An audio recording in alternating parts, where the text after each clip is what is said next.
Umangat ang Filipino tennis star na si Alex Ila sa No.28 sa KT rankings noong Huwebes matapos bumagsak sa round of 16 sa BF Paribas Open.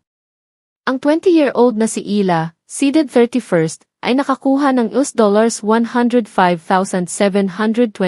humigit kumulang 6.3 milyon para sa kanyang pagganap sa California Desert Tournament. Sa isang post sa Instagram, ibinahagi ni Ila ang kanyang pananabik, "Sa wakas natagpuan ang aking paraiso. Salamat, Indian Wells, see you next year." Ang Czech player na si Linda Noskova, ang 14th seed, ay dinomina si Ila sa straight sets, 6-2, 6-0, sa Stadium 1. Sinira ni Noskova ang serve ni Ila sa pambungad na laro at hindi na lumingon pa, nananalo ng 8 sa huling 9 na laro upang isara ang laban sa loob ng 55 minuto.